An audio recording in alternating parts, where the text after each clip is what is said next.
I respect it. Yeah. I don't believe it. 3-time undisputed. Ooh, wait, coming soon.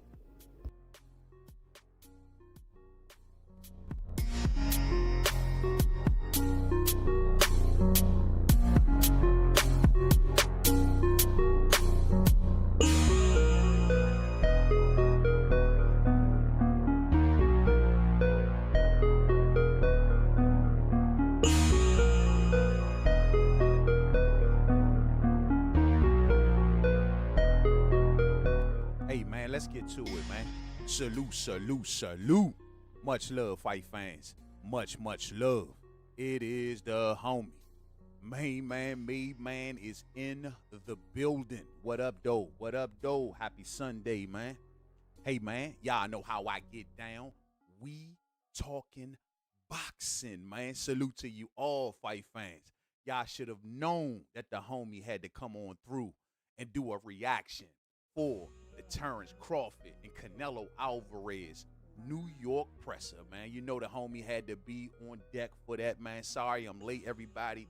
Maybe some of y'all were expecting a afternoon stream right after the thing was over or whatnot, but you know, Sundays can be a bit busy for us, man.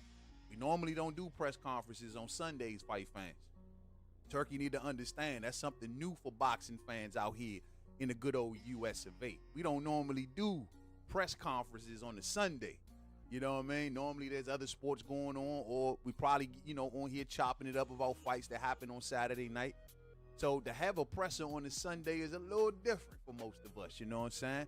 But either way, it's good that we got it all together, man. And I gotta tell y'all, man, I thought that this press conference was definitely a little bit better than the press conference that we had a couple days ago, man. It looked like my man Bud is about ready to get active, fight fans. What say y'all?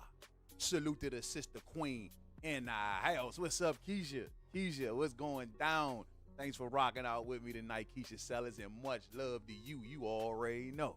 Much love, much love to Keisha, man.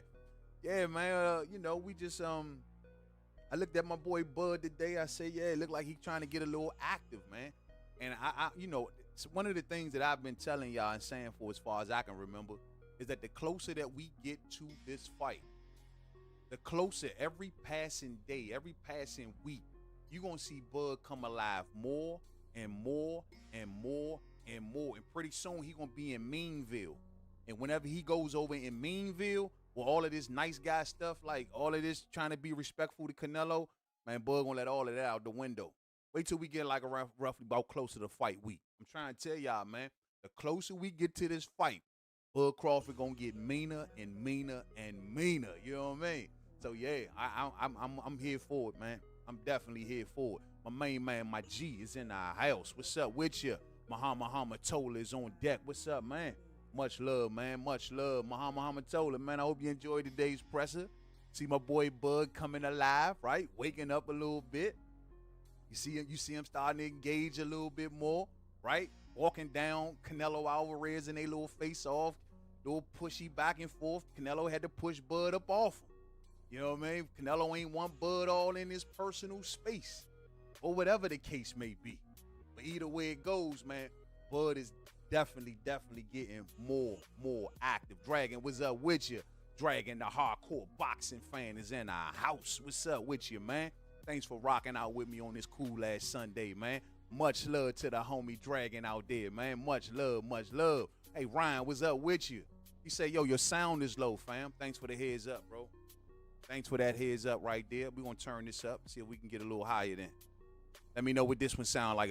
Did we get a little bit more louder? Are we a little bit more louder? Hopefully that's a little bit more better, bro. Salute to you, man. Thanks for that heads up, Ryan, man. I really appreciate that, man. That goes for everybody out there.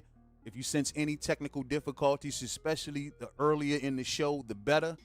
Please just give me that heads up. You know, sometimes we be having these technical difficulties. That's why y'all don't see me on the screen right now. My camera's on the fritz, and so I'm just waiting for my new one to arrive, and I'll be right back in front of y'all before you know it. You know what I'm saying? So thanks for that heads up right there, Ryan. Hey, what's up with you? DIL 87 is in our house. My main man, what's going down? Salute to your DIL 87. Much love, brother. Much love. Main man, walk him down. I like that, brother. I like that. Hey, DIL, what's up with Canelo out this thing pleading to Turkey for a small ring, bro? What's up with this dude, man, in the press conference literally pleading to Turkey for a small ring? Don't you understand, Canelo, if you get in that 12 by 12 ring or whatever they trying to do or whatever you hoping to get done, that Bud will walk you down. You understand? Hey, listen, man. Hey, it's just clear as day. But I tried to tell folks about this a couple weeks ago when we talked about this. It ain't always got to be about the speed. Do I want Bud Crawford fast, light on his feet, maybe coming in under the 68-pound limit? Absolutely. But let's not get it twisted. We are not talking about your average fighter. There's other ways that Bud may see that he can win also. So while Canelo running around here with his 4-inch high heel pumps, while he's walking around here with his 4-inch high heel pumps, fight fans, you understand? Maybe Bud Crawford might say, you know what, let's do the small ring then. Because guess what, homie, I'll beat your ass on timing and power. We can do that. You're talking about a knockout artist here. So, Canelo, you can plead to Turkey all you want for this 12 by 12 ring. And guess what, bruh? We just laughing at you because we know that, damn, you don't understand. You walking into a knockout artist's like domain when you talk that way. Matter of fact, fight fans, let's listen to this real quick, huh? You know I come prepared, right? You know I had to come with it. I mean, it's all. I mean, this is what Bud Crawford had to say in response to Canelo pleading for a damn 12-inch Turkey, small ring. You need to put a small ring, the smaller ring in the. Listen to this, man. The only, hey, Matt. Run that back, Mr. Producer, man. Turkey, you need to put a small ring, the smaller ring in the. Turkey, you need to put a small ring, the smaller ring in the. The only, hey, Matt. Yeah. The only running that I'm going to be doing is running upside his head, and I can assure you that. Fight fans, have you ever seen something like that before? The man was pleading to Turkey to bring in a small ring, bro. And y'all wonder why the other day I say that Canelo Alvarez is nervous. Y'all wonder why I say that. The man is pleading to Turkey, please, for a small ring. Listen, this is not William Skull that you got in front of you there, Canelo. It's not William Skull. You know Bud Crawford is going to engage. Do any of us have a fight where Bud Crawford doesn't want to engage? The only fight that I can remember through Bud's career where he kind of played keep away. Well, it's two fights that come to mind. Y'all might remember more. But there's two fights that I can honestly remember that Bud played keep away, and it was strategically a bit smart to play that way. You feel me? One was against Jose Benavidez Jr. in the right hands. Them long right hands that he was tossing out, he was touching Bud. Every time Bud tried to get close to him early in that fight, here come them right hands, man. And them right hands was a problem for Bud. So Bud made this simple adjustment. He took advantage of the fact that the dude didn't have that much mobility, took a couple steps back, started bouncing on his toes a little bit, and started to box with him. Only until he softened him up enough, right? Until we got down to that final round, and Bud said, you're not walking up out of here on decision. This fight ain't going to no damn decision. Your light's about to get put out. Yeah, this is the 12th and final round, but you ain't going to make it up out of here, Holmes. And though he stayed away from Benavidez for majority of that fight and boxed on the outside, take advantage of his messed up leg, the fact still remains Bud eventually then reclosed that gap and got his ass up out of there. But that was strategically done. That's because, and I don't think that Canelo has the same dimensions as, say, Jose Benavidez Jr.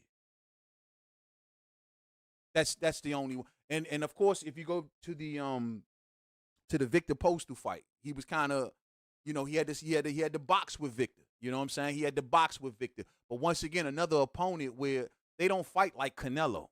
These were tall, rangier guys. With Canelo with his 4-inch high heel pumps on, trying to make himself look tall.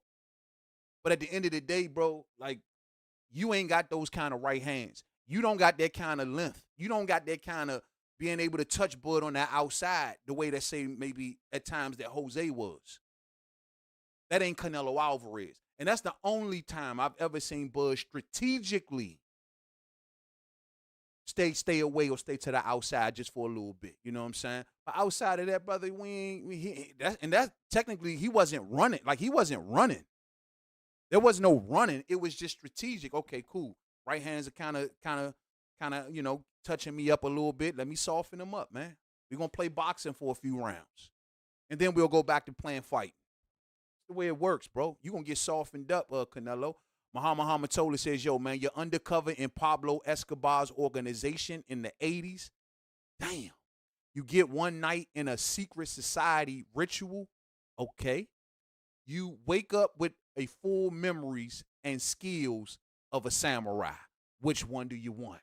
All right, well, let's see here. I don't want to do undercover in Pablo's organization, bro, because I get found out, I'm a grease spot, bro. I'm done. You know what I'm saying? I'm done. My family done, and everybody else that's associated with us is done. You know what I mean? So I won't know if I want to take that type of risk right there, brother. You know what I mean? You get one night in a secret society. There it is right there. That's the one for me. One night in a secret society's ritual, and I will have a billion questions, bro. They be like, man, get his ass up out of here. He is asking way too many questions. Hey, bro, what's up with the bird head over there? Why is there the head of a bird hanging on the wall? What does that mean? Hey, homie, why in the hell are y'all drinking the blood of an octopus? What does that mean? Huh? What is it? Something in the octopus's blood? That'll be me. Man, get his ass up out of here, bro. He is asking way too many questions. He is way too hot. You know what I'm saying? But yeah, bro, that'll definitely be me, especially if there's some big wigs in there. You know what I mean? Some of these politicians or some of these top businessmen, maybe Dana White ass is in there. I don't know. You know what I mean? I'd definitely be down for that window, bro. You wake up with the full memories and skills of a samurai. That's cool. Ancient Japan type shit. That's cool. But I think I take that number 2, bro. That's right up my alley, man. You know what I mean? I would have questions for days, and I would love to pick the brains of those who are involved in secret societies. And I definitely believe that secret societies exist. Abso-freaking-lutely. So, man, good one right there, Muhammad Hamatola, as always, brother. Number 2 for me, though, man. Number 2 for me. I love it when you do that, Muhammad Hamatola. Please, sir, keep them coming, man. Keep them coming. Keisha says, I hope Bud wins. I can't stand that drug cheat. I'm about to call him Canelo. You know what I mean? Yeah, I understand. I totally understand. You know, one of the high points of today's press conference, fight fans, and clearly, once again, and excuse me for tooting our own horn or breaking my arm to pat myself on the back, but I don't recall. But then again, I don't listen to a lot of folks, so I don't know. But I just know that for sure, about a couple weeks ago, we had a discussion about we would love to have Max Kellerman back. Y'all remember when we sat here and talked about that? We sat here and we was going down memory lane about, you know, what the HBO commentators, you know, how we enjoyed them back in the day. And we kept talking about Max Kellerman. So, fight fans, as we all seen at the press of the day, Max Kellerman is now going to commentate this fight. Oh, my goodness. That's a level up right there. Now, that is called leveling up. Max Kellerman, bro, he is my probably, you know, one of my favorite commentators, literally, of all. I love the brain of Max Kellerman. I think the man is a boxing genius. Like, I love to hear him talk about the sport. So for them to put Max Kellerman on, bro, man, I'm super with it, man. I'm super. I'm going to bring up the first member of our broadcast team. He is the best boxing analyst in the sport. Ladies and gentlemen, Max Kellerman.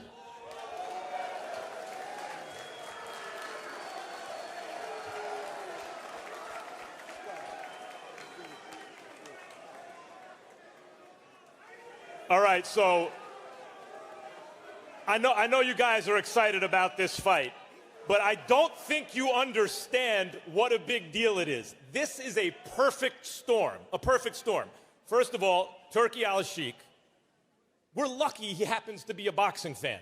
You know, none of this happens if he doesn't happen to be a boxing fan. It's just none of us are here. Nick Khan, the best in the business. Let me stop Max right there.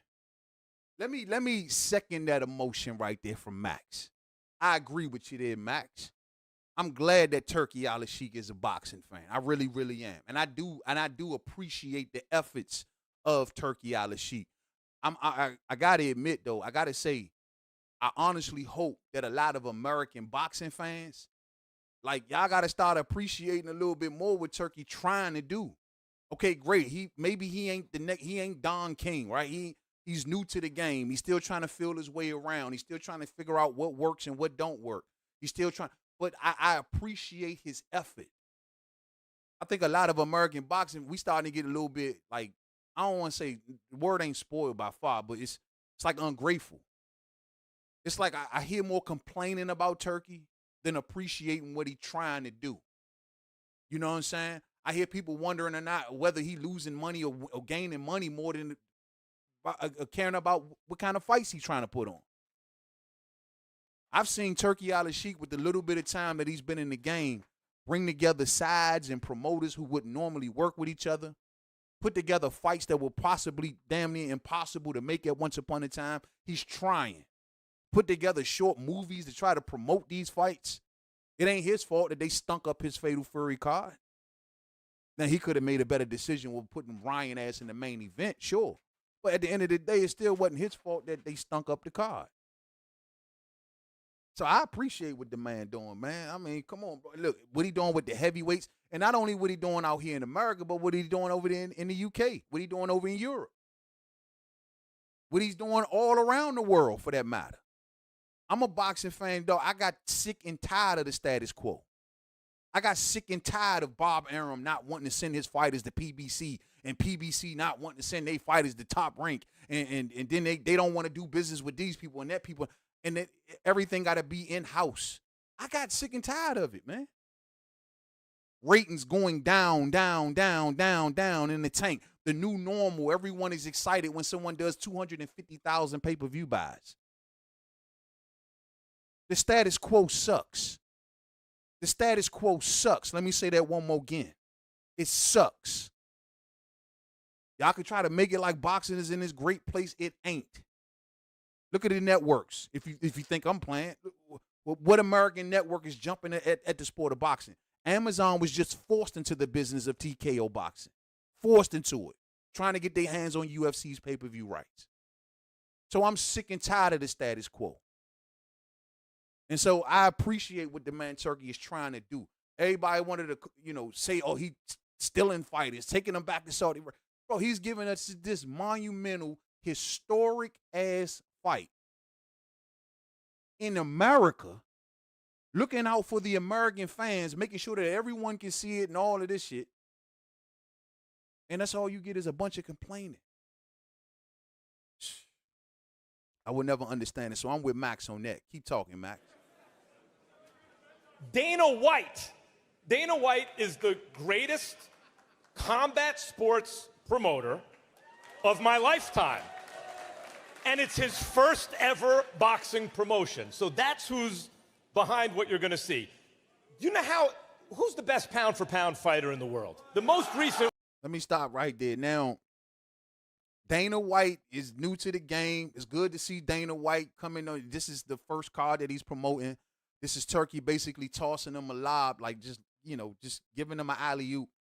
Because at first Dana White was going to be promoting John Johnson versus Tom Sellers or some shit like people we ain't never heard of before. You know what I mean? So for Turkey to throw him a bone, and the only reason that Turkey's even doing this is more so schmoozing, business-wise. There's a lot of things that Dana is involved in that Turkey want to be down with. You know what I'm saying? Turkey, Dana, Peter Khan, all of them together.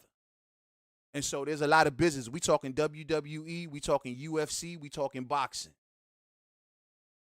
And so this is the reason why Dana is getting this alley-oop like this.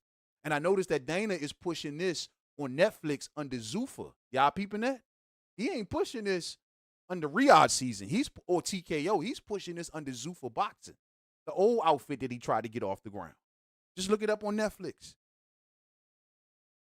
So interesting, man. Interesting. You know what I mean? Like Oscar De La Hoya said, I think he said it best. hey, Dana, we cool with what you do, how you hype up shit or whatever, but don't be coming over here with that weak-ass pay scale, bro. You know what I'm saying? You trying to take fighters back to the Stone Age. Ain't nobody trying to hear that, man. One. Who's behind what you're going to see? You know who's the best pound-for-pound fighter in the world? The most recent one.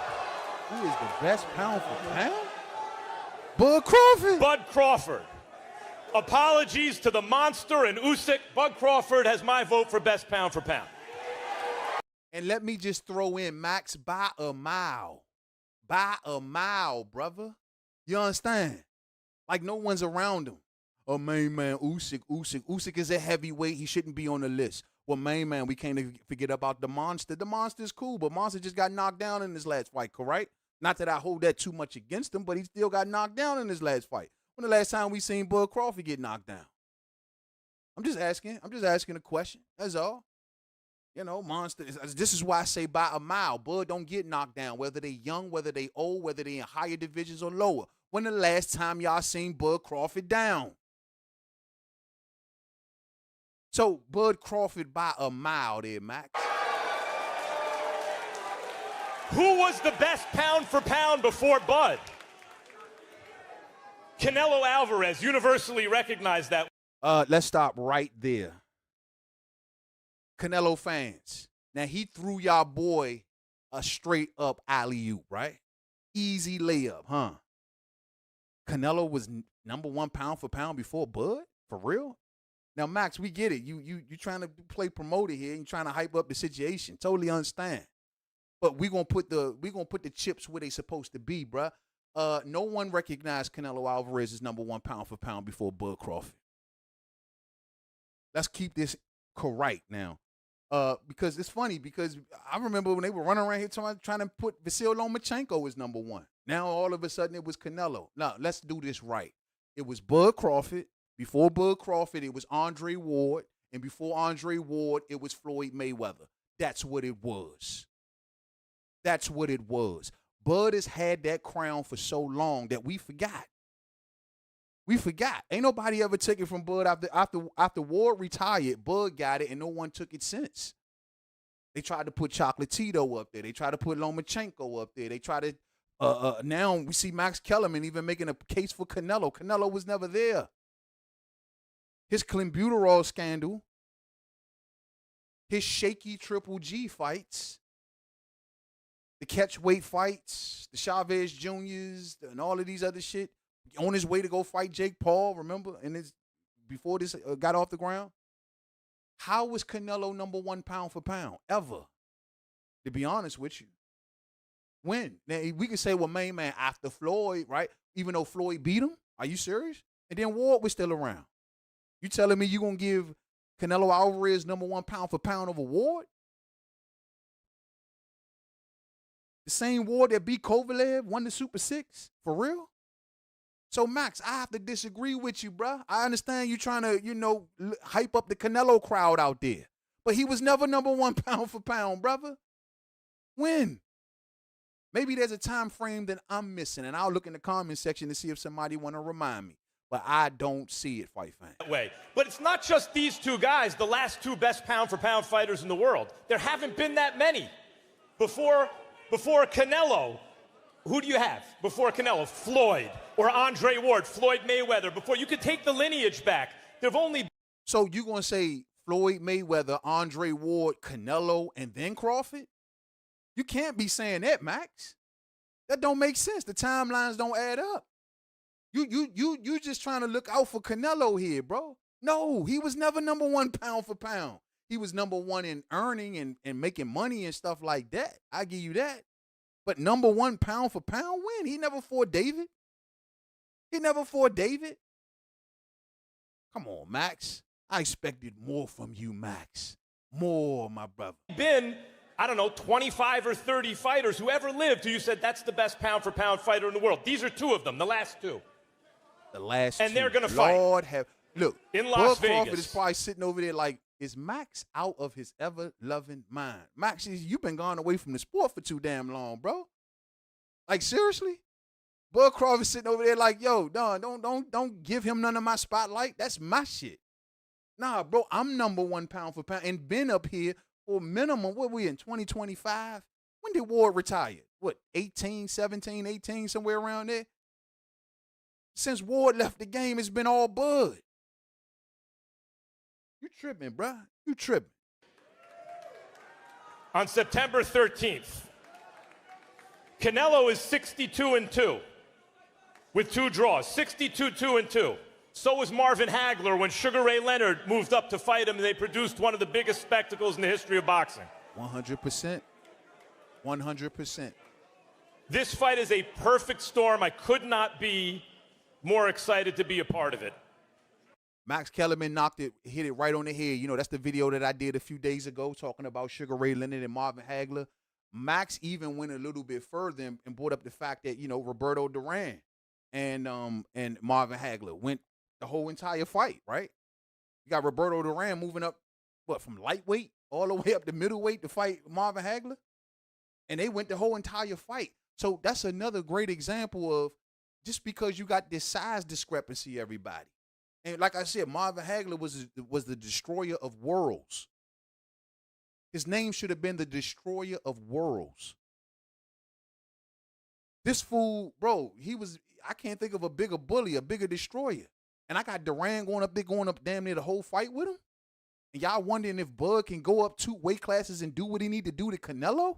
When Sugar Ray came off a 3-year hiatus and went in there and he beat Marvelous? He beat Marvelous.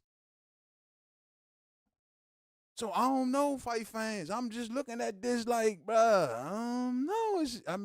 That's some really good examples right there, man. Salute to my main man, G. Benson on deck. What's up, G? What's up with you, man? Glad to have you up in here tonight, man. This is going to be an interesting fight. Canelo doesn't seem to have that usual confident bravado he normally does. He looks nervous to me. Oh, absolutely, G. Benson. Absolutely, he's nervous. I mean, the shoes speaks volumes. Needing to look taller and appear taller speaks volumes, bro. Speaks volumes. And I'm going to say this. Nothing, I repeat, nothing speaks more volumes than this. Turkey, you need to put a small ring, the smaller ring in the... Hey, Matt.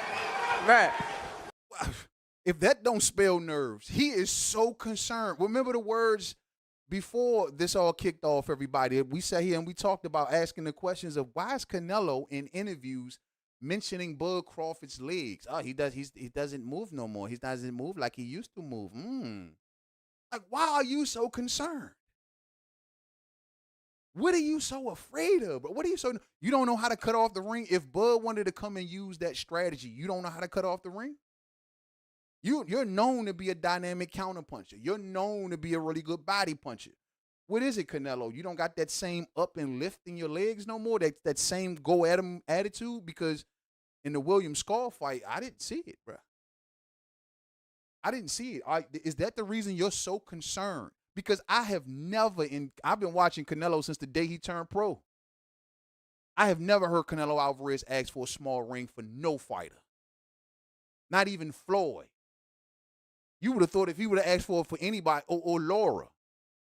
Laura would get in there and give you a 20-mile, 24-carat-mile track meet.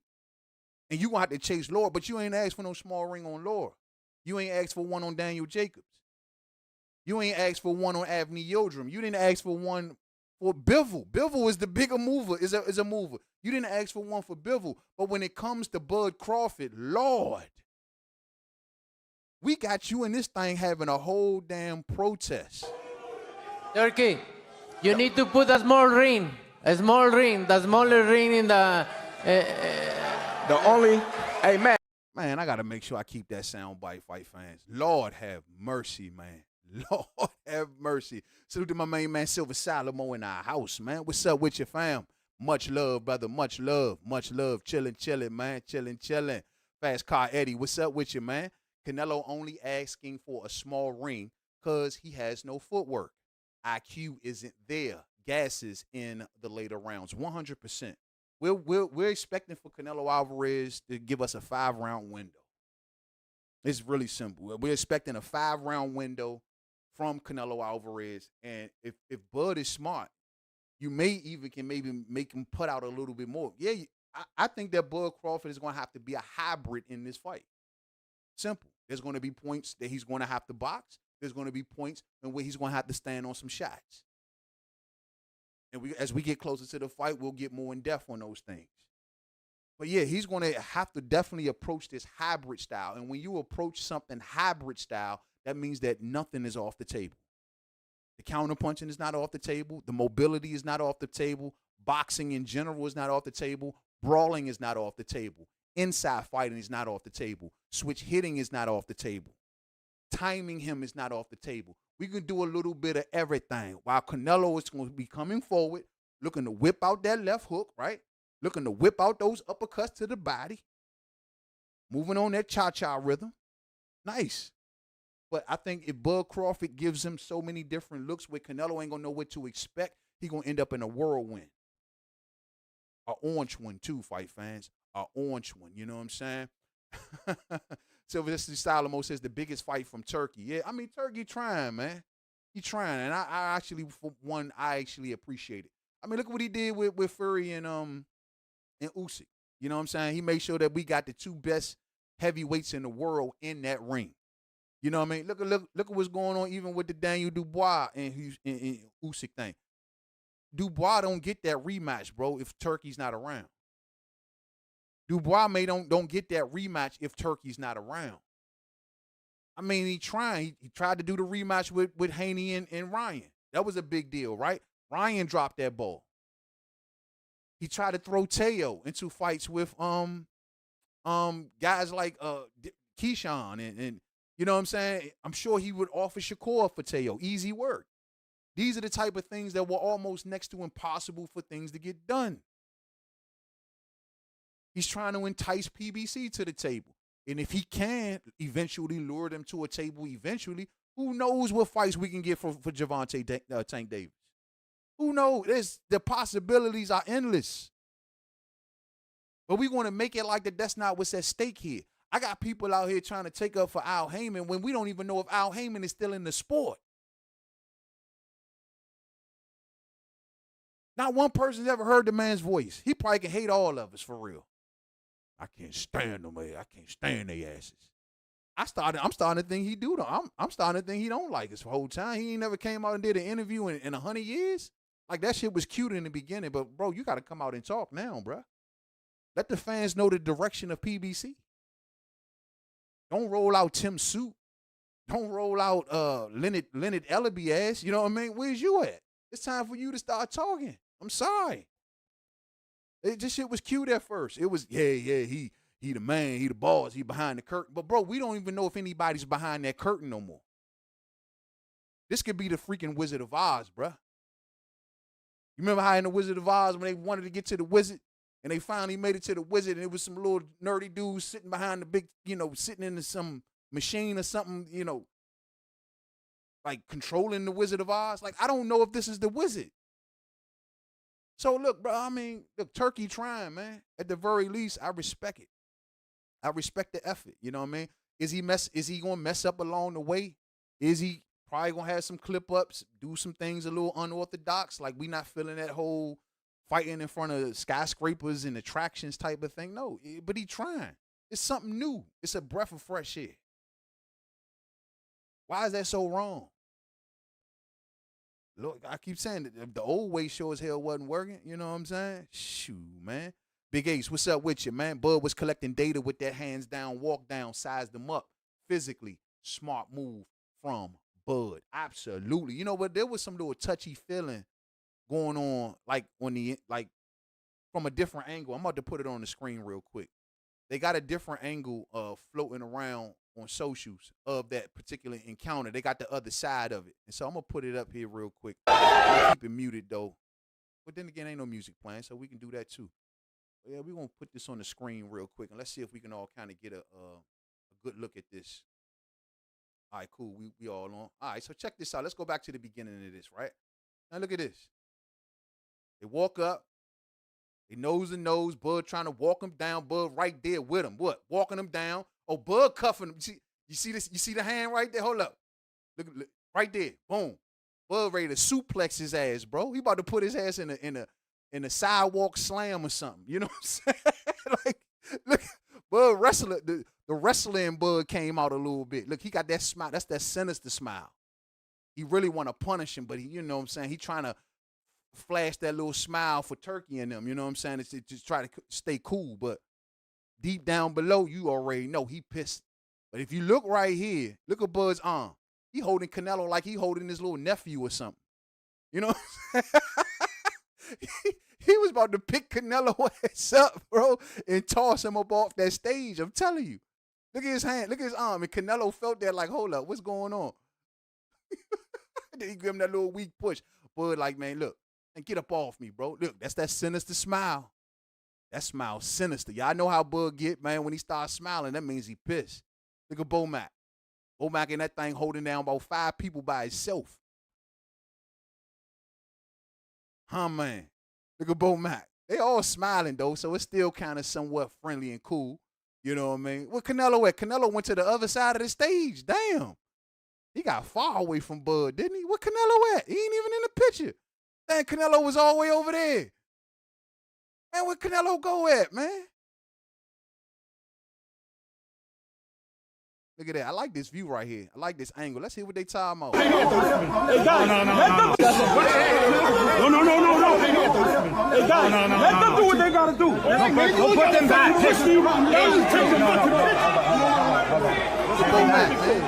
Go back. Let's not create problems.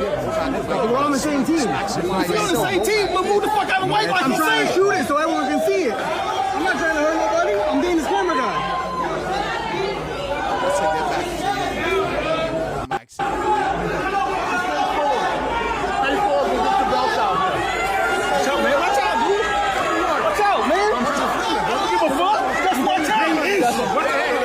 No. Hey, guys. Let them do what they got to do. Don't put them back.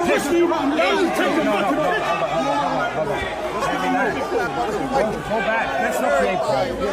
We're on the same team. If you're on the same team, but move the fuck out of the way like I'm you trying to said. shoot it so everyone can see it. I'm not trying to hurt nobody. I'm being this camera guy.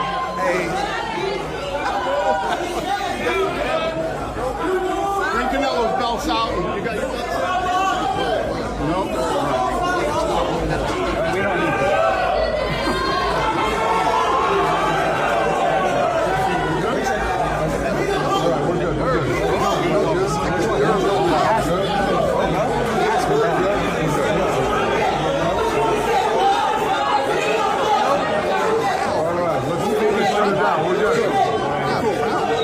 Good, man. Thank you. All right, boys. We're good.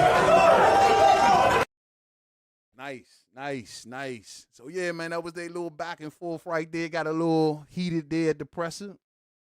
Good stuff right there, man. Good stuff, man. Bomac and that thing about to fight the cameraman and everything, bro. That's crazy, man. Look at that beautiful belt right there, man. That's nice, man. Hey, man, salute to my main man, DIL87, man. Much love to you, my brother, man. Thanks for that love right there, bro. Out there in the super chat, man. He says, yo, Bud was trying to put those underhooks on him for the pickup and slam, Canelo. That wrestler strength is different. Bro, don't try it. Bud was ready. Bro, did you see the instinct, though? Like, he just, as Canelo got close, it's just automatically, he locked in on his waist. Bro, Bud was ready to scoop that dude up and toss his ass into the crowd like he was the Ultimate Warrior or something. You know what I mean? It was about to go down, bro. Bud about to pick Canelo little ass up, man, and throw his ass out there in the audience, bro. That would have been something, man. That would have definitely been something, man. Bud ain't to be played with, bro.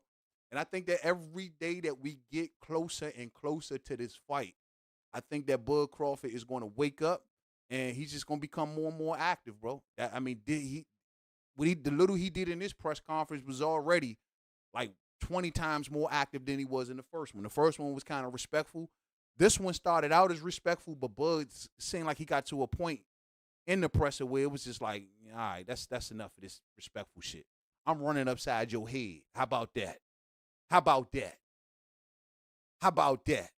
You know what I'm saying? I like that, man. I like that. Hey, bro, Hey, Canelo going down fight fast. I'm telling y'all, bro, we about to be watching history out this thing, man. Hey, this is the shit, bro. Y'all got me out this thing feeling sized, man.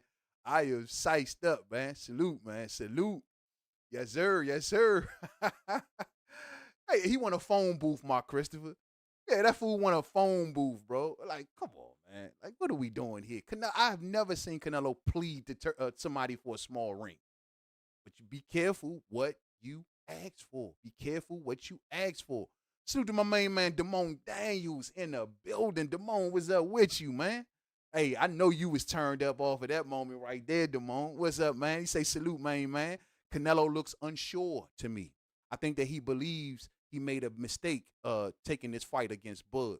I'm going to tell you what it is, Damone, and I see a lot of y'all kind of picking up on that. I think what's on Canelo's mind is something that Max Kellerman said during the presser. He went down the road of talking about the ex-Mexican champions. And he was asking Canelo, like, pretty much where he's going to rank himself, like, if he gets through this, where he see himself as, far as, part of those Mexican champions. And Canelo was just like, no, I don't get into all of that and so on and so forth. And I think that's what's on Canelo. Canelo knows if he loses to Bud, his legacy is going to take a huge hit. A huge hit. I've always said this before, man. Like, two fighters that Canelo can't lose to in today's game is simple. Bud Crawford, for sure. Little black dude from Omaha. Come on, bro. How is his Mexican people going to look at him? Call it for what it is. And another one is David Benavidez. Why? Because David will take his spot. Bud won't even take Canelo. When Bud beats Canelo, it's going to be great for Bud's legacy. Yeah, he's walking into the Hall of Fame, all-time great, the whole 9 yards. But in Canelo's case, this is why he needed this extra money. That's why he needed that $150 million rumored money. Because if he loses big. See what I'm saying? Bud loses. People going to say, well, you know what? He went up there 2 weight classes.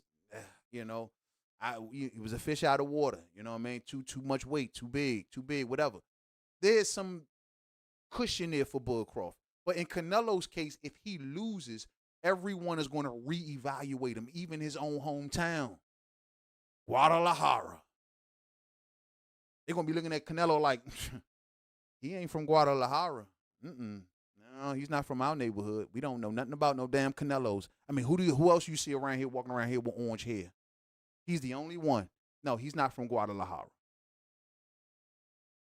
They're going to be looking at Canelo with the straight up side eye, fight fans. And see, he knows this. And then the comparisons to Julio Cesar Chavez, the comparisons to Salvador Sanchez, the comparisons to guys like Marcos Antonio Barrera, like these things are going to now be like, oh, bro, none of them lost to a fighter that was 2 weight classes below him. Say what you want about Marquez. He lost to Floyd. He moved up to fight Floyd. Say what you want to say about Marquez. Yeah, he may have lost 3 times to Pacquiao, but he got that one that he put that exclamation point on, and that's the one that everybody remembers. But they're going to say, ain't nobody lose to no fighter 2 weight classes below. Canelo, you got some explaining to do. Now, of course, if Bud Crawford wins, for those who don't know, I believe that Canelo Alvarez has a rematch clause. So Canelo's going to want to run it back, man. But the only difference is in that run back, Bud Crawford is really going to cash in on Canelo's ass. Meaning that, listen, okay, look, first time around, you sunned me. Hey, I got the small pie, you know what I mean? But if you want to run it back, bruh, before I retire on your ass, this is what I'm going to need.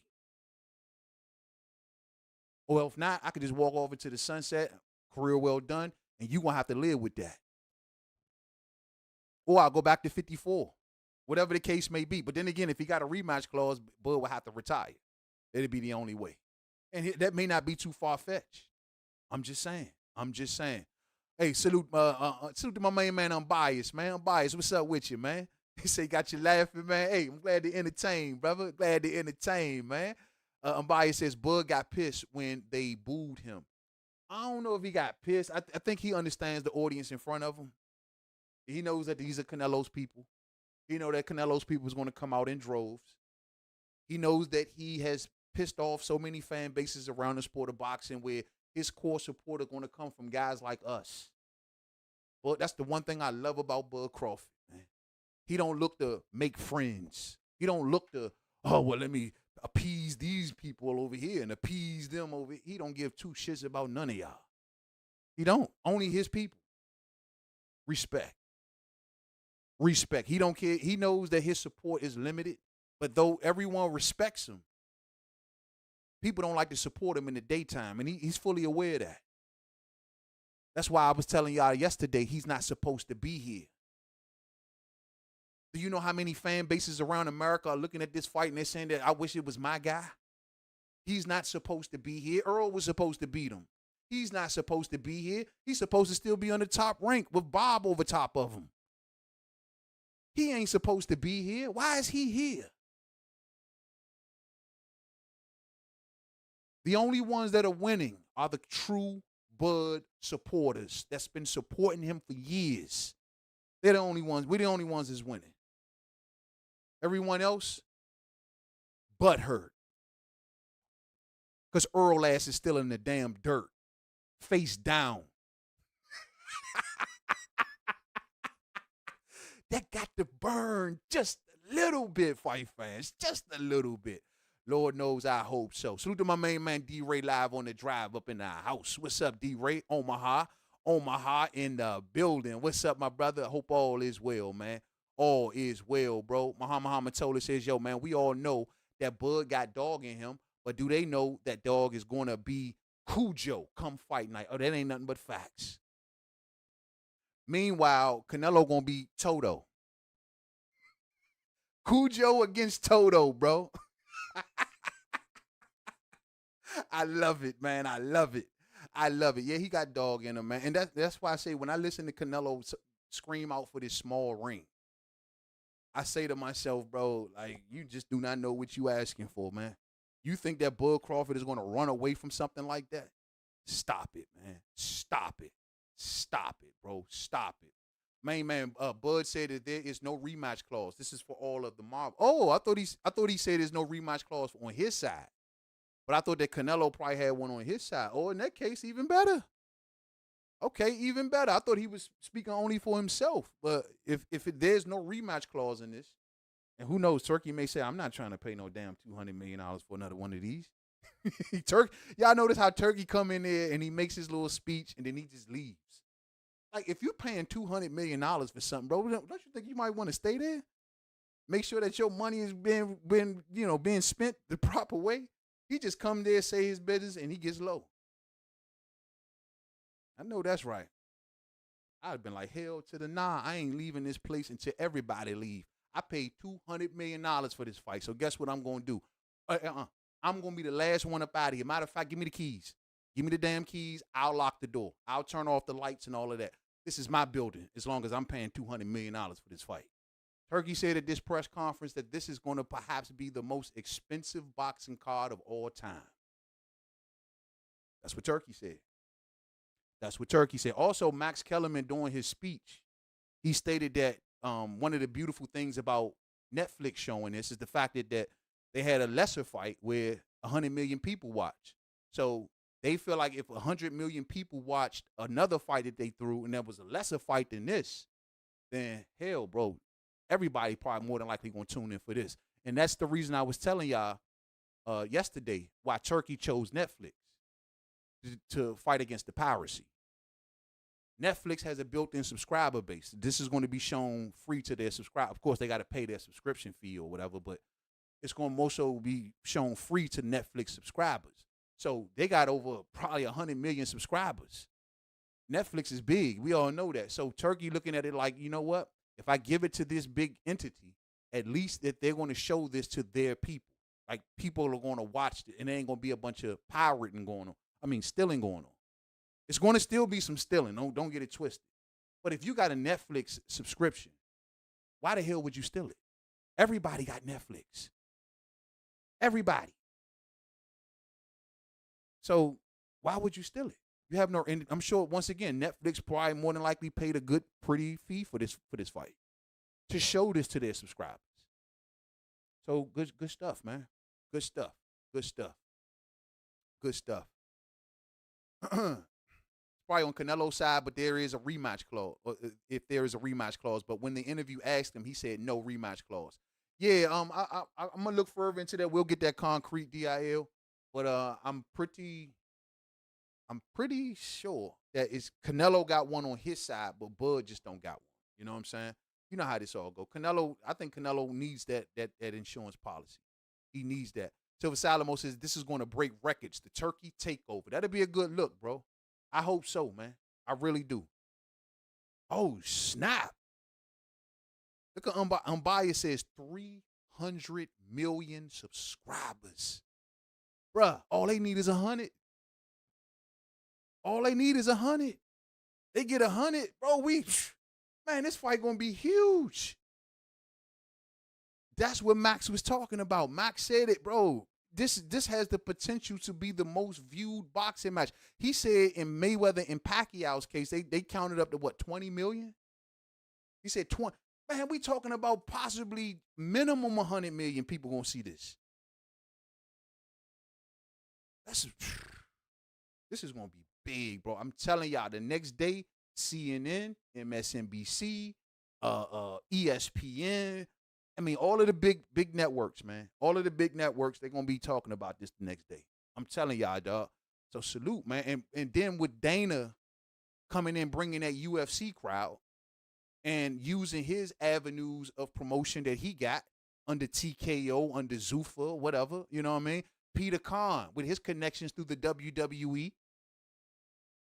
Bro, that's a lot of tentacles. Y'all understand? The WWE crowd.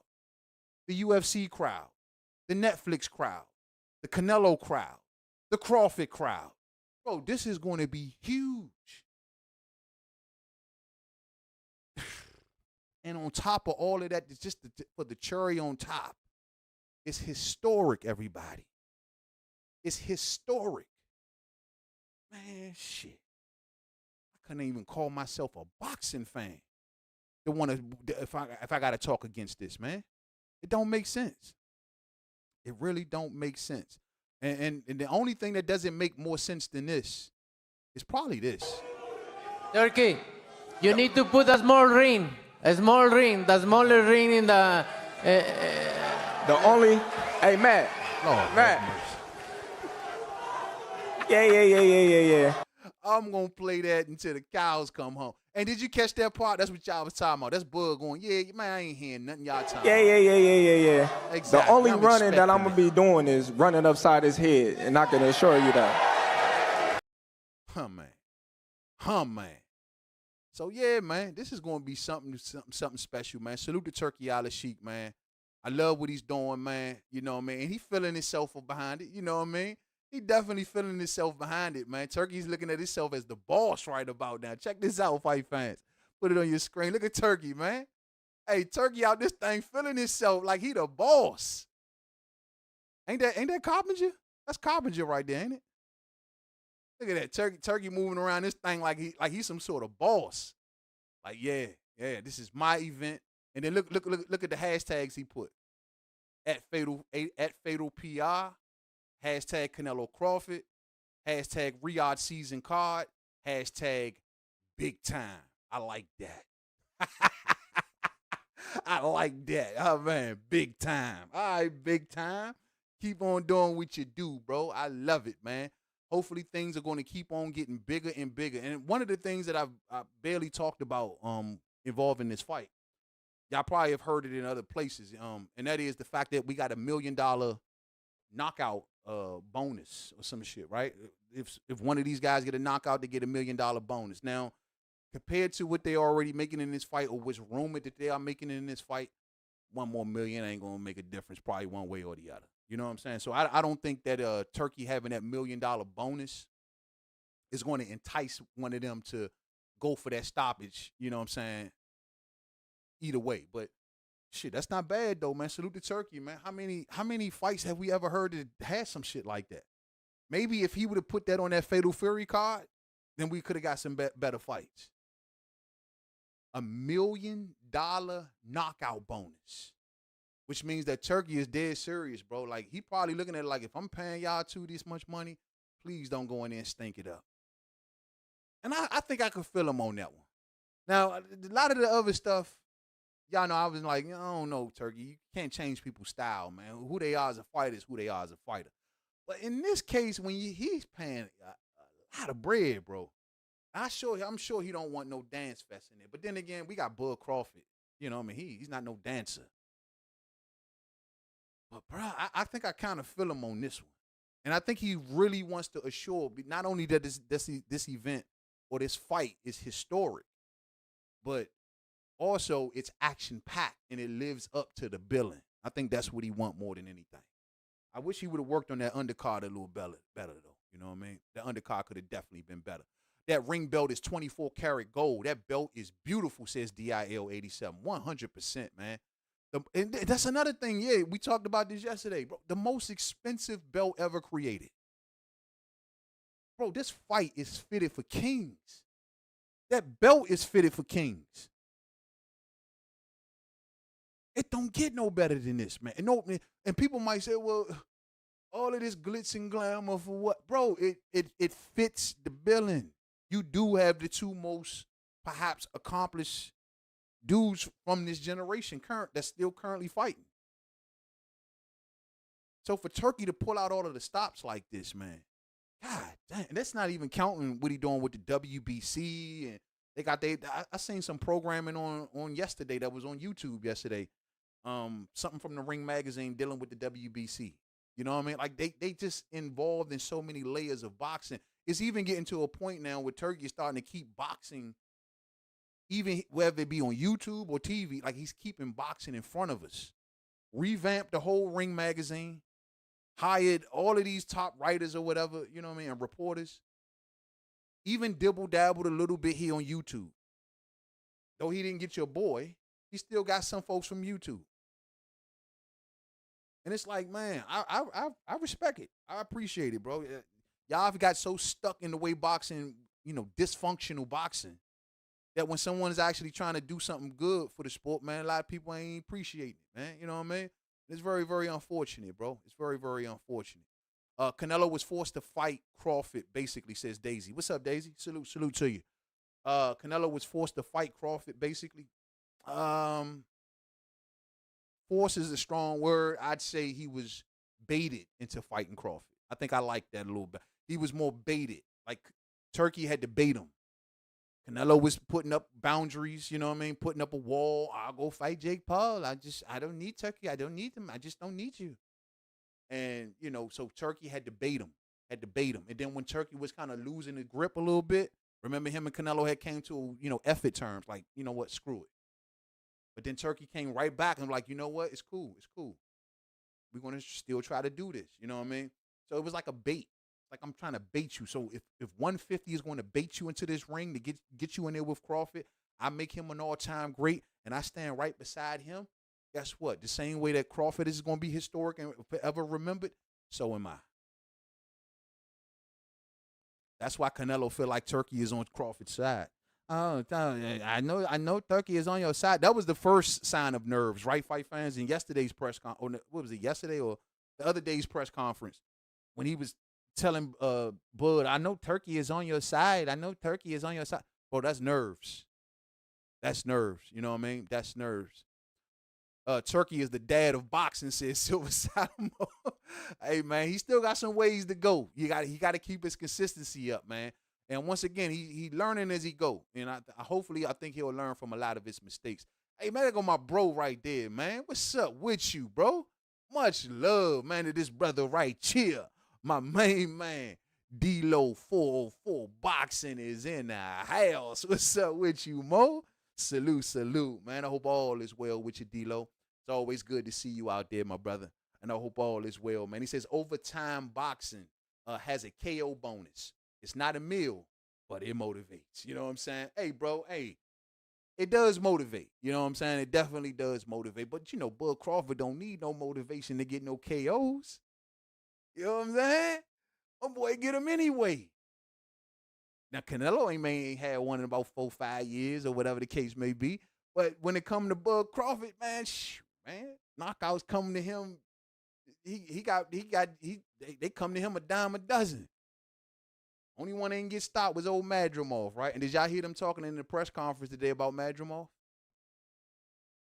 Yeah, Bud Crawford said, well, Max Kellerman said to him, man, you had your struggles against Madrimov, and Bud looked at him and said, man, if you think that was a struggle, okay. Yeah, okay. You tripping.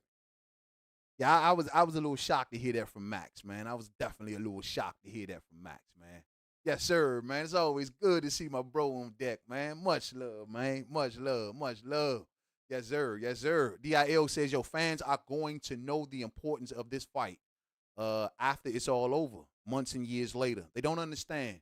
This is a fantasy super fight between two legendary fighters of our era. The thing is, DIL, you right about that, bro. You hit it right on the head. It's the same way, man. If you go back to some of the most historic fights in our past, the day that a lot of these fights happened, they probably wasn't received the way that we receive them today. You know what I'm saying? Don't get me wrong. Leonard and Hagler was big, back in the 80s or whatever. But like the way we revere those fights now, that's how this is going to go. First off, I'm a firm believer that every boxer fan is going to watch this fight. Even if they don't want to, they're going to force, they can't miss it.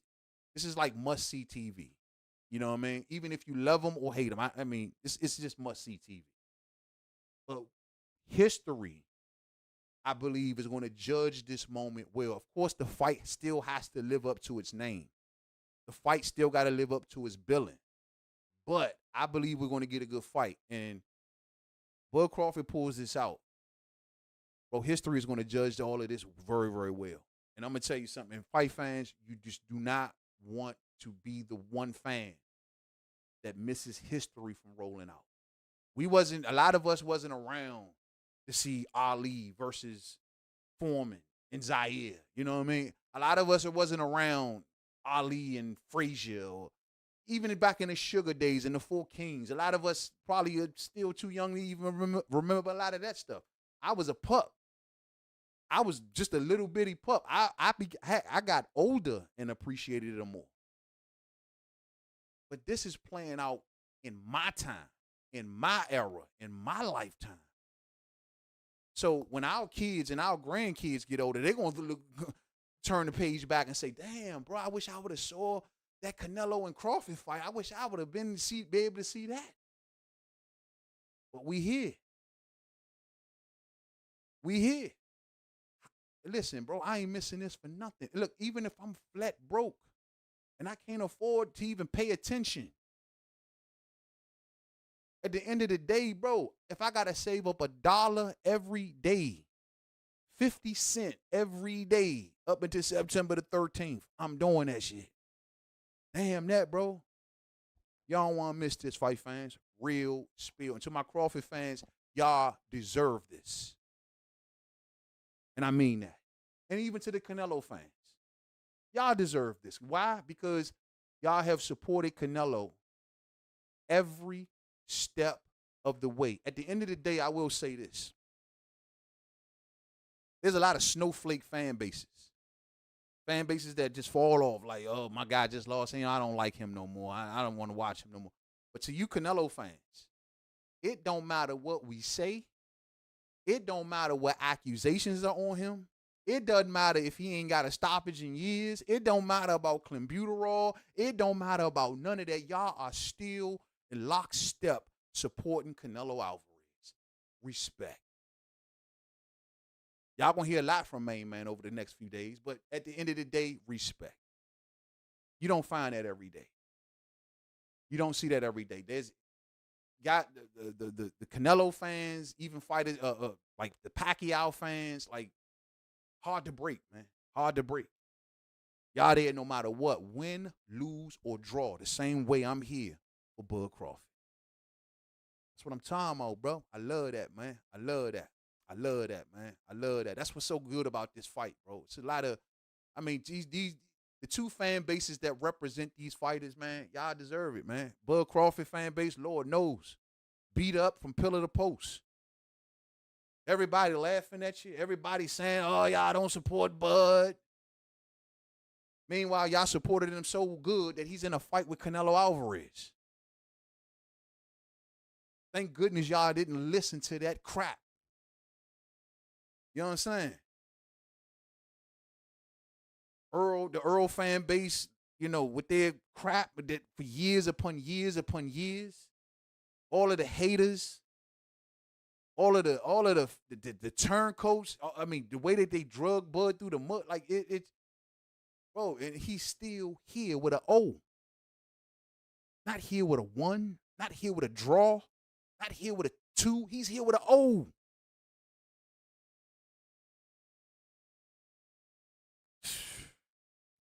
So both fan bases, y'all deserve this, man, for real. Real spill, man. One for being loyal as hell, and the Canelo fans, and the other ones in Crawford fans for not only being loyal, but for having to defend him at every turn. Because he done knocked out so many fighters and their fan bases are hurting. Anybody seen Earl Spence? Was he still face down in the dirt? I'm trying to tell you, man. Red, what up with you, though? What's up, man? He says, I heard that this was free on Netflix. Yeah, it is, bro. It's, well, for the subscribers of Netflix. You know what I mean? You got to, of course, you got to have a subscription for Netflix. But, yeah. Like, Turkey didn't charge us $150 for the pay-per-view for this. We didn't get charged $150, fight fans. Meanwhile, I had to pay, what, $80 for Charles Martin and freaking Andy Ruiz or some shit? Come on, Mo.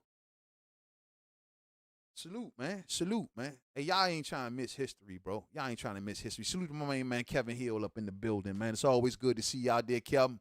And I hope all is well. Much love, brother. Much love. Much love. Daisy says, even you as a non-Canelo fan understand, but Benavidez doesn't understand it. He feels all Canelo's fame and fans will go to him, and it ain't going to happen. Hold on now. Well, I ain't gonna say every single one of them, but I do think that they will flock to David. I think listen, it's not like a knock to Canelo. You know what I mean? Listen, Canelo ain't gonna be fighting forever. You know what I mean? If he retires, I'm sure his fan base is still gonna look for someone to grasp on, or someone to cling on. Like, you know what, our guy's gone. You know, so now we want to line up behind someone else. And I'm telling you, I can't find a more perfect. It's only 2 perfect candidates that I see. One is David, and the other one is Bam. And I think that Bam is just too small. So if you're not lining up behind Bam, if the Mexican fans are not going to line up behind Bam, then they're going to have to line up behind David. And that's what I'm saying, bro. And Canelo knows this. David has the look. He has the fighting style. He has the attitude. He has the bravado. He has it all. You know what I mean? He's action-packed. He's not a twinkle toes. He got it all. He got it all. There's nothing that Canelo didn't have at his age that David don't got. Matter of fact, David is a better seller and a better talker than Canelo, because when Canelo was David's age, he was still only talking in Spanish. David is clear. He can appeal to so many different demos. I'm telling you, bro, he's him. He's him.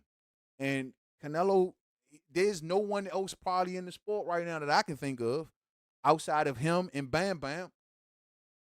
And that's it. That's it. That's it.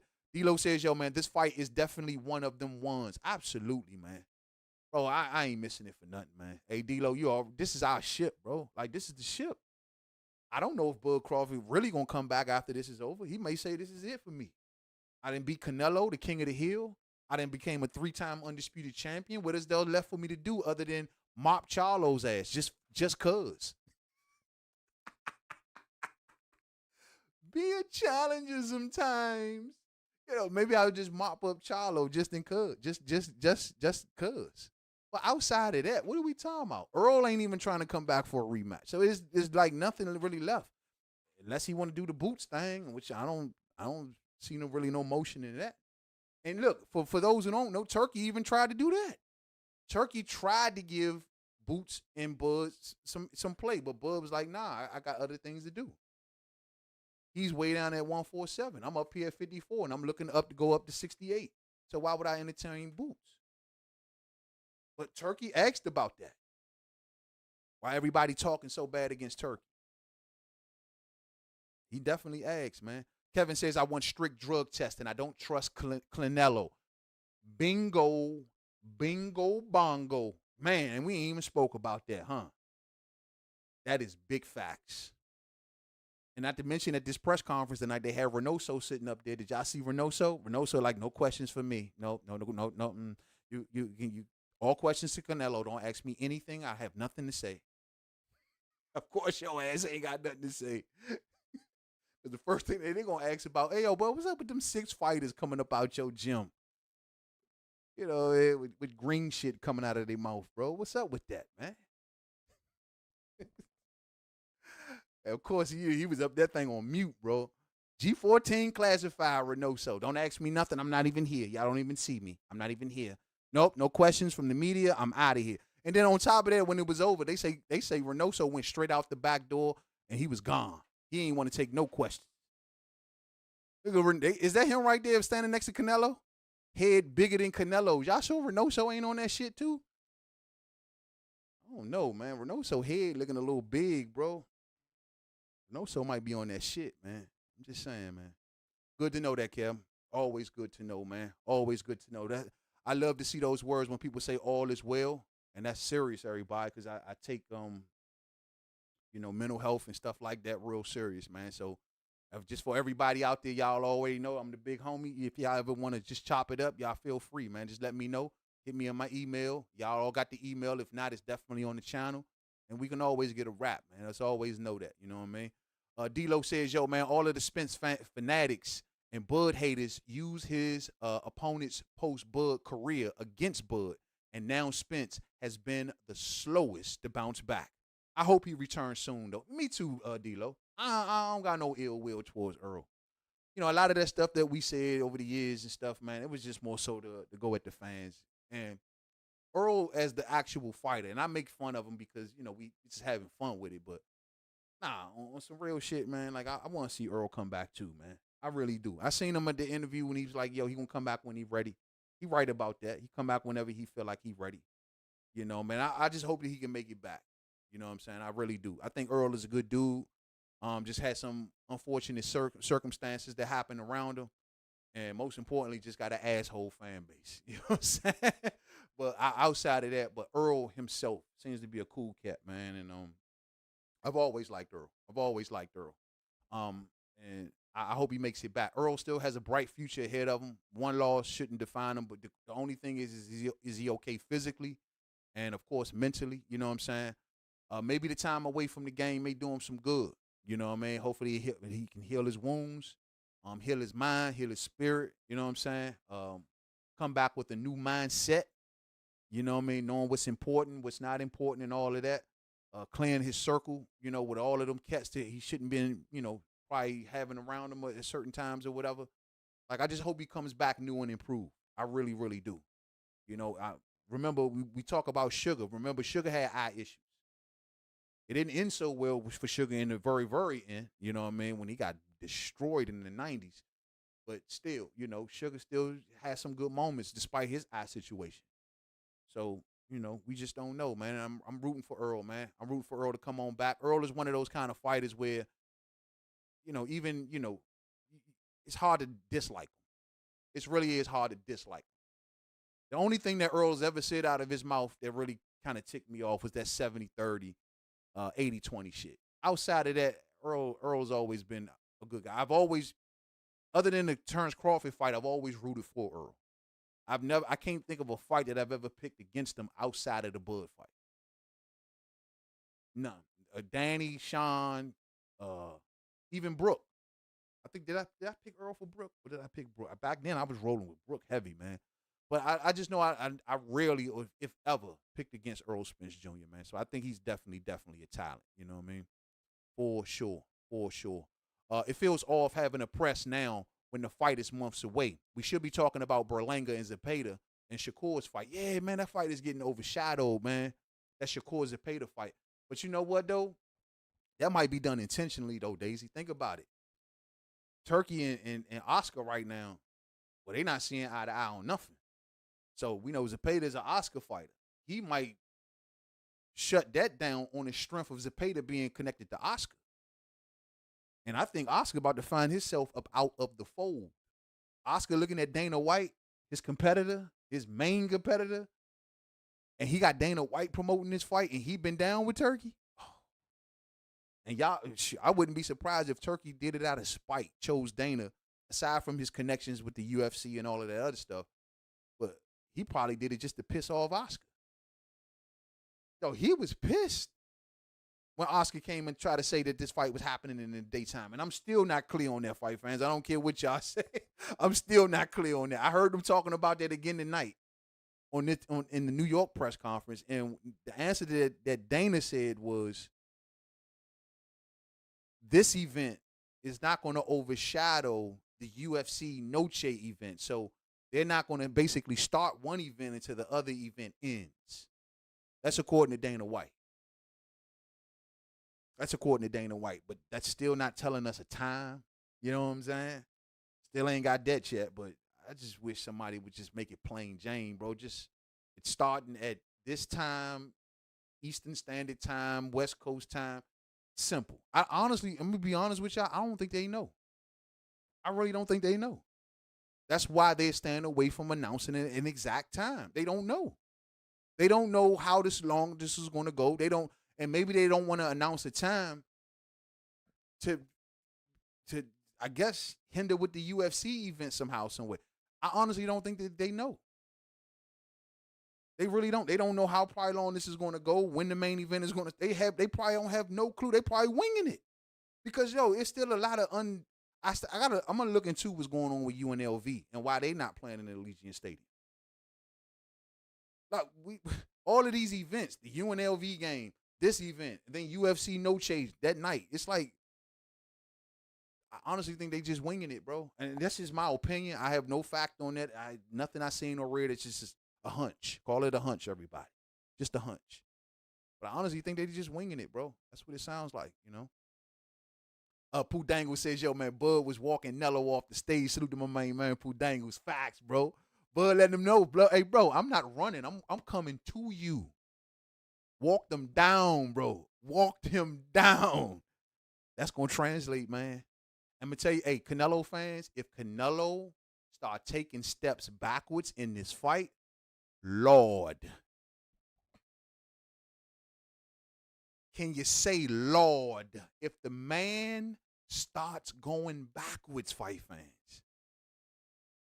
Lord. Bud is going to walk him down. Look at Canelo's face. What is he going to do? Huh? What is he going to do? He's going to walk me down? You think you're going to walk me down, don't you? Oh, okay. I got something for you. I got something for you. You're no different. You're no different. Turkey, just make sure he's in a small ring, please. I know you are on his side. I know you want him to win, but just make sure that the ring is small. Oh, nervous ass Canelo fight fans. Nick nervous. You understand? Nick nervous. Man, what is this male asking for $5 million for a tune-up for his return? $5 million for fighting who? I haven't heard that, man. That is very interesting. Male asking for $5 million? Well, I hate to say it this way, but one of the oldest sayings around the sport of boxing is you're only as good as your last fight. And his last fight, he fought Canelo, which means that PBC is going to have to look at Jamel and say, we're going to bring you down from that Canelo payday all the way back to your 1.2s and your 1.5s. And probably Mel like, oh, hell nah. It don't work that way. Price is risen. Stock is up. Even though his stock ain't up, but he thinks his stock is up. Brother, the only person you're going to get $5 million from is if you fight Bud Crawford. Turkey got $5 million for you. What you going to do? What you going to do? So let's hope that's the only reason I can see him probably looking at PBC like I need $5 million. But there's nobody at 54. Not even Tim. Well, maybe Tim Tszyu if Australia, the Australian government chip in some money. But then again, I don't even know. That's going to get him $5 million. He ain't going to get it for Fundora. He ain't going to get it for Lubin again on a rematch or something like that. Who else is up there with PBC? That's just about as far as it goes, bro. The only cat that's going to pay you that kind of money is Bud Crawford, the one that y'all made fun of for years. How the hell you think your boy Earl got that kind of money? He didn't get it from fighting Porter. He didn't get it from fighting Danny or Ugas. He got it from fighting Bud, the one that they say can't sell. The one that say, oh, what is he doing here? He got it from the kid from Omaha. The one that everyone looks at funny. I keep telling you, he gave y'all favorite fighters their biggest paydays. Tell me I'm lying. Has Sean made more money? How the hell Earl's supposed to be the big fish, but Sean is making more money against Bud than he making against Earl? And that ain't nothing but facts. Try me on that and you would lose. How? How? See, that's the one common thing that Canelo and Bud got in common. They have both given their opponents their biggest paydays. Now, ain't that funny? I bet you ain't nobody think about that shit, huh, man? Well, the same reason that y'all love Canelo fans, because he gives out all of this money. Everyone that fights and makes all this money, it's the same way for Bud Crawford.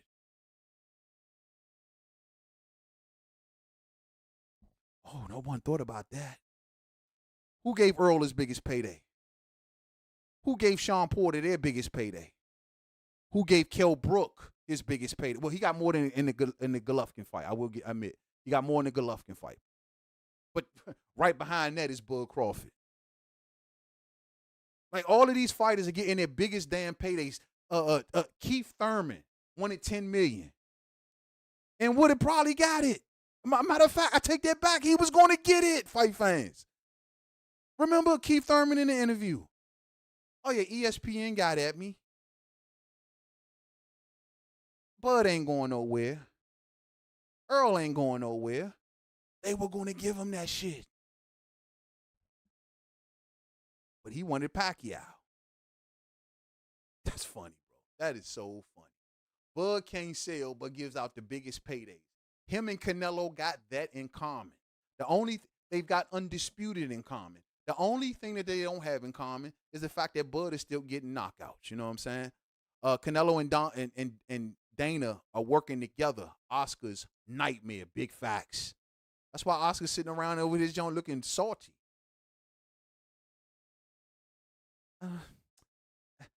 Who cares? Who cares about the fight? You clearly care, bro, since you went on social media and did a whole presentation about the fight. You clearly care.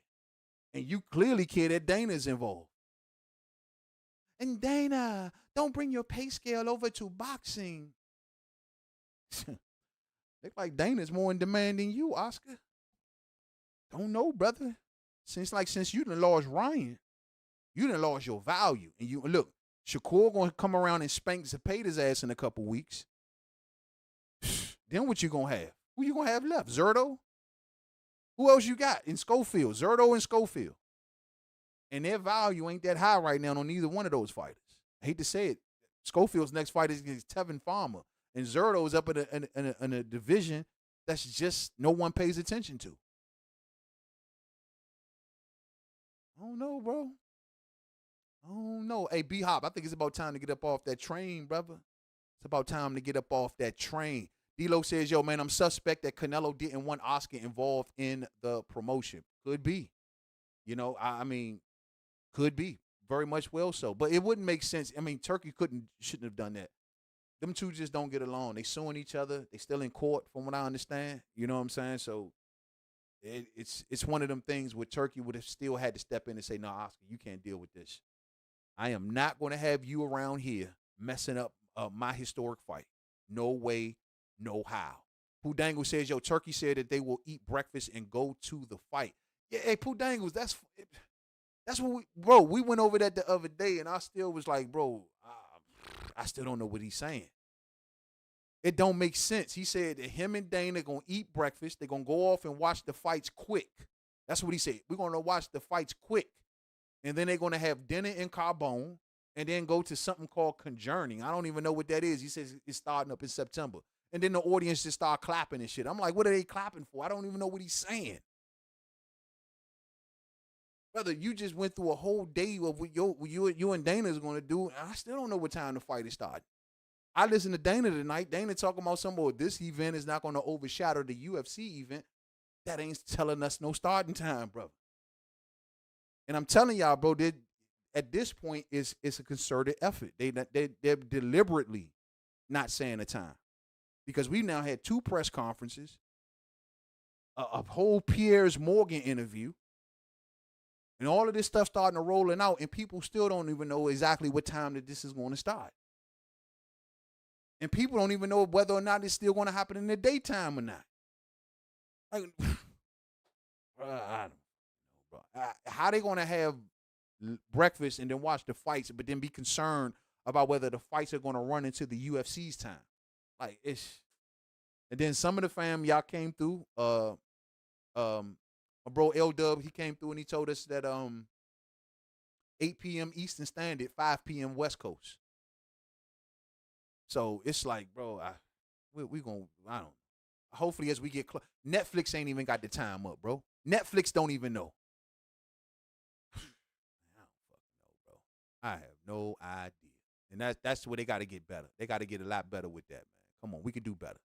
Pudango says, yo, man, both events are at Raiders Stadium. Pudango's, yeah, but how are they going to do that, bro?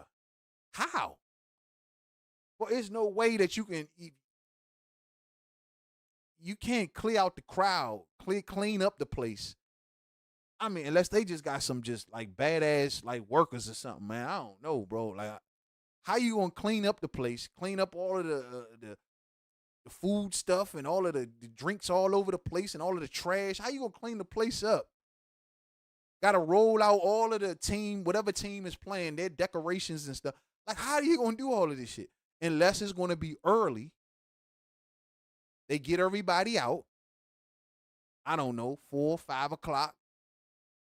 Clean up the place for 2 or 3 hours and then had a game that night. That's the only thing I can think of. We'll see, man. We'll see. And Dana's not going to want to be at the boxing event and miss the UFC no check. I don't know. I'm just on the wait and see with y'all, man. I'm hoping that we get something more concrete, because this is the murkiest part of this whole buildup. What time is the damn thing going to start, bro? You know what I mean? Canelo is already taking a backward step. He is already beat. Hey, you know what? Let me look at that again, bro. That's facts. That's gonna translate, bro. That's gonna translate. Matter of fact, let's do the regular angle. Let's do the regular. Look how far this food and backed up too, man. Hold on. Hey, look how far this food backs up though. Look at that. Hey, hold up. Damn, Bud had to chase this fool all the way across the ring. Look, he pushes him. Now look where Canelo at. Canelo halfway across the damn ring. I mean, across the stage. Look at Bud walking him down, nose to nose. Canelo with that little weak ass push. That push was weak. Look at Bud. Bud like, get up off me, bruh. Look at Canelo's face. He like, damn, is he in my face for real? Look at Dana White, man. Dana like, hold up, man. Dana like, damn, Bud Crawford, a mean little dude. Look at Dana. Dana. Oh, shit. Hey, man, Bud, let it be known. Ain't no bullying going on around here, homie. All of that's going to translate into the ring, bro. All of that is going to translate right into the fight. I like this shit, bro. Look at that shit, man. Yeah, fight fans, we got to fight, bro. We got us a fight, man. I'm going to get ready to get on about it here, bro. We've been going for a nice little while, fight fans. Man, oh, man, oh, man. Oh, damn, I ain't know I had that comment up there, man. Let's say, man. No, just for those who maybe didn't see it because of the comment was in the way. Put it up one more again, man. Lord have mercy. Make that big, man. Look at that, man. Bud pushing Bama's up off him and all that. Bud is big, though, bro. Walking, look at Canelo with that weak push, man. Yeah, okay. It's going to be something, bro. This going to be something. Canelo, like, this fool is really in my face like this, man. Last person that got in his face like that was Plant. Remember him and Plant got the squabbling at the presser? That was the last one. It's going to be fire, bro. It's going to be fire. It's gonna be fire. I can't wait. September can't get here fast enough, man. Real spill. I mean, literally, September just cannot get here fast enough. A couple more fight fans and I'm up out of here, man. A couple more and we out of here. We got to get ready to get on. Yeah, it's starting to get a little late, so we're going to get ready to shut this on down, man. But I've really enjoyed talking about this tonight, man. PBC is spending all of their money on Tank, says DIL.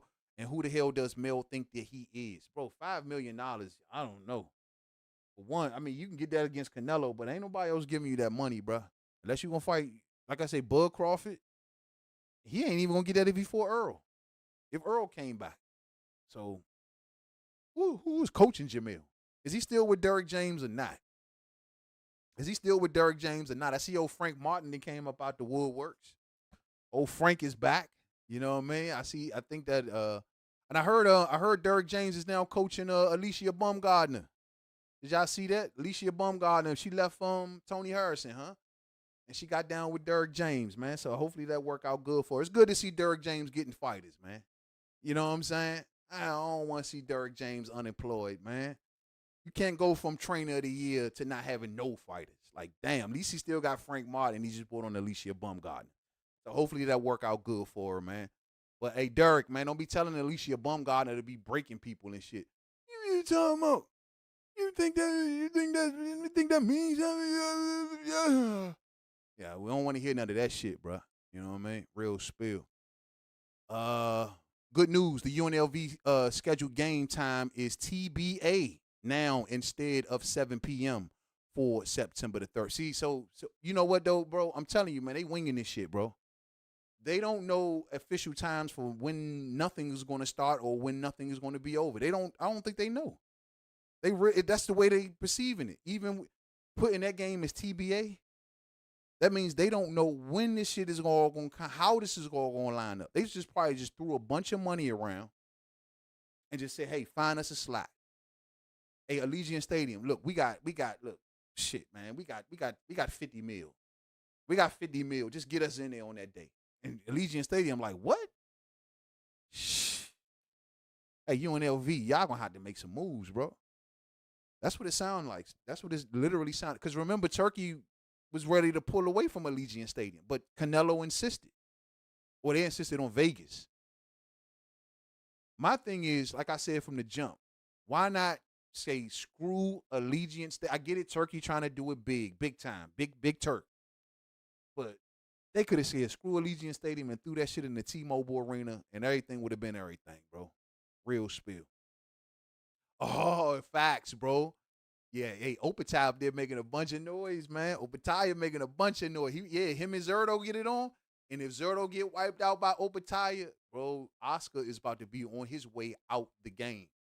I'm telling y'all, man, he's going to be on his way out the game, bro. Real spill. Zerdo been calling out Jay as well. I think that we are one fight away at most from that unification. That's the best fight to make it to Clash. Best fight to make it to Clash. I gotta keep my eye on that, man. I like Zerdo though. I used to cover Zerdo a lot back in the day, man. A lot. I covered all of his. I covered his moves from 60. What did he go from 60 to 68? Or was it? Yeah, I used to cover Zerdo heavy back then. Right before he had his falling out with Top Rank. Man, I used to love covering Zerdo, man. And I respect him. I got a ton of respect for Zerdo. You know what I mean? Even though Zerdo went up to, who did he lose to? Bivol? Or which one was it? Bivol or Biterbi? But he, I've always had a ton of respect for him, though, bro.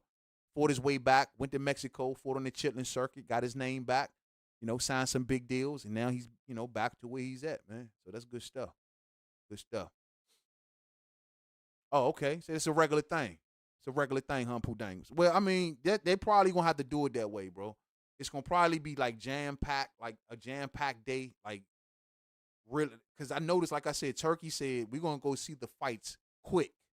So maybe Turkey is expecting for them to have this thing on speed dial, like get this shit out the way. It's the only thing that makes sense. It's the only thing that makes sense. You know what I mean? Jay Smith say, yo, get like Bud. I like that. I like that, brother. You know what I'm saying? Yes, sir. That's one of my older ones right there, man. Hey, we took Bud to the top with that talking point right there, bro. Woo, boy. We used to piss off so many people for saying that, man. They got to get like Bud. Oh, man, that's classic right there, bro. That's classic, man. That's one of our favorite ones right there, bro. Get like Bud. Yeah. Boy, the fan base used to be so pissed off when we used to say that shit, man. Man, oh, man. Those were some good times right there, man. Yeah. Yeah, I'm sure, D-Lo. I'm sure hopefully we are. We still got some time. We definitely still got some time. But I think they just kind of putting this all together kind of as every day kind of continuously pass. You know what I'm saying? It really, really do. You know what I mean? Really do. Height improvement shoes. Yeah. Hey, somebody next time we got one more press conference from what I understand, right? It's one more sometime this week. And somebody need to put the camera on Canelo's shoes. Please give us a zoom in shot of what kind of shoes that Canelo Alvarez is wearing. I want to see him, fight fans. It looked like to me he got them same Jones on that Pee Wee Herman was using in Pee Wee's plate in the Pee Wee Herman movie when he started doing the Pee Wee dance. Remember he had them big old shoes on and shit? Looked like he had them Pee Wee Hermans on, man. Or did he have that dude that, remember when my man got out of jail on I'm Gonna Get You Sucker and he had the fishes in his shoes? And he was walking down the street with the fishes in the shoes and shit, my man Huggy Bear? Maybe he got the fish shoes on or something, man. I don't know. Somebody need to put a zoom in on them joints because we need to see them joints. I bet you his soles are thick as hell, fight fans. Thick as hell. You know what I mean? Yeah, man. So I'm going to get ready to get on up out of here, fight fans. I want to say thank you to each and every one of y'all, man. I really appreciate y'all. This was just a fun stream to have, you know what I mean? We're just having a little fun covering these presses. And we just getting closer, everybody. We just getting closer to the fight that we all looking forward to. Listen, man, don't let nobody put a damper on this for y'all. There's a lot of fan bases, like I've been telling y'all, that's just very not happy with this. They want to try to paint this as the worst thing in the world. Hey, yo, this is the ship. Do not let no one pour cold water on this for you. This is a great situation. This is a really, really good fight. And most importantly, everybody, it's historic. It's historic. When the last time y'all could sit back and say, we're watching a fight that's historic?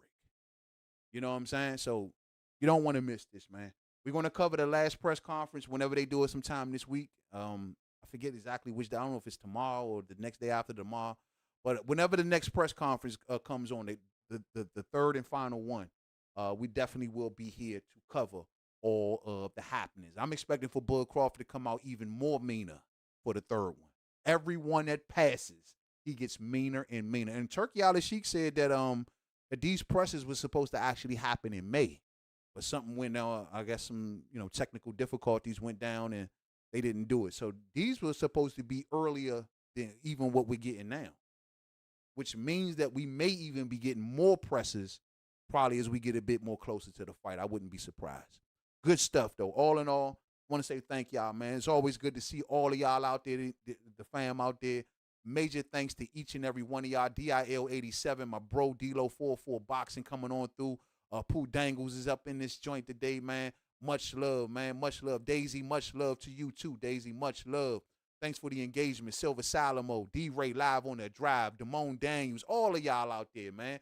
I want to say thank y'all, man. Y'all know who y'all are. All of my fam, man. Muhammad Tola, you all ready. Keisha Sellers, all ready. To my ladies of the channel, Lynn Knox, where y'all at? You know what I mean? Come see the homie.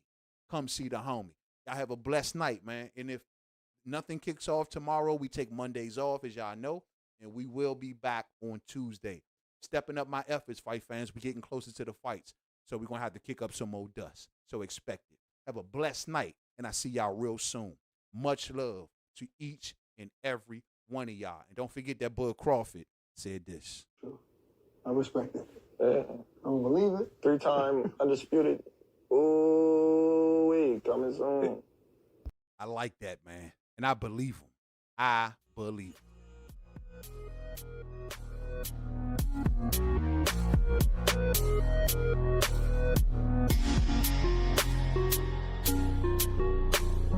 Hey, you got a real one in here now. You got a real one in here.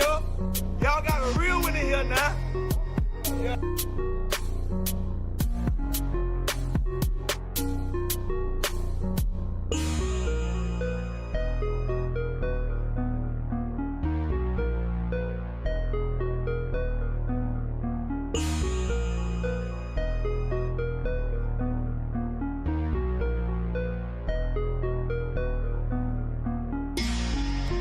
You got a real one in here now. You got a real one in here. Y'all got a real one in here now.